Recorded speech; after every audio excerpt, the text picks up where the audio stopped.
we need to keep our soldiers home, and then when they do come home and become veterans, we need to take good care of them and not put them last behind the corporations of the military-industrial complex. Every dollar we spend on this equipment is a dollar taken away from the desperate needs of these veterans when they come home with the incredible needs that they have. Needs medical, emotional, psychological, housing, education, and jobs. That's where this money should be spent. And we know we get, as soon as the money gets diverted into equipment, there's reductions in force in the Air Force and in the Army. There's reductions in veteran benefits, and we're seeing that going on now. We've got to turn that around. And the election of the Adjutant General allows Vermont to send that signal very, very clearly to Washington, D.C. Every dollar we spend on an F-35, and it's billions of dollars worth would be coming to Vermont, should be spent on the pressing needs of Vermonters. And this whole program is $1.5 trillion. The Canadians said it's too expensive and they canceled. And it's being canceled in countries around the world. It's time for a state like Vermont to say no.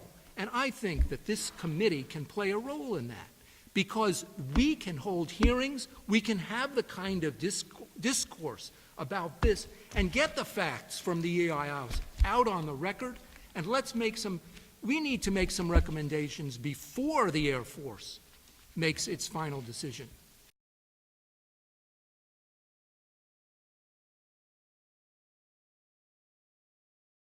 This is a very serious issue. And the first thing I would do is to allow members of the Guard to skip all the levels of Guard leadership and go directly to the Adjutant General and bring their complaint about sexual harassment and retaliation directly to the Adjutant General, if they so choose. Or they could go through the chain of command, but they'd have the choice. I think it's something that we should pay the greatest attention to. It should not be ignored. We should make it a priority and address it immediately. We should even hold bystanders who allow this to happen without intervening accountable. The first thing is to set up a fair and impartial investigatory team to determine what action should be taken based on the facts found by that investigation. It may be prosecution and imprisonment, or it may be professional help, including medical, emotional, and psychological help for one or both of the parties involved. We should set up training as a first step, training for all the members of the Guard, with all the usual kinds of role-playing, so all members of the Guard are fully knowledgeable, proficient, and trained, and can even provide leadership in this area.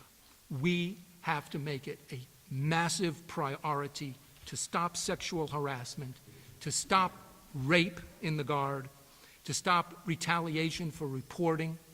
This is a fundamental and immediate thing. The reports are outrageous, and it must be a failure of leadership. We need new leadership.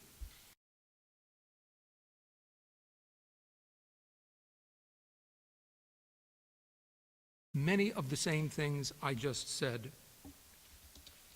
regarding sexual harassment, retaliation, and rape. We have to pay attention and not ignore it. Make it a priority. Allow members of the Guard to skip levels if they so choose and go directly to the Adjutant General. It has to be the highest priority. Address it immediately. Prosecute if necessary. Set up the fair and impartial investigatory team. Investigate. Get the facts. And whatever they lead to, whether it be prosecution or professional help. And do the training in this area. We've got to change outlooks and minds. But in addition, on this one, we can do two more things. We need to promote officers and encourage officers who are LBGT to be open about their feelings and to provide leadership for those who are subordinate to them. And we need to encourage and create the kind of atmosphere in the Guard that's welcoming, that values and accepts everyone, and that holds each and every person with respect.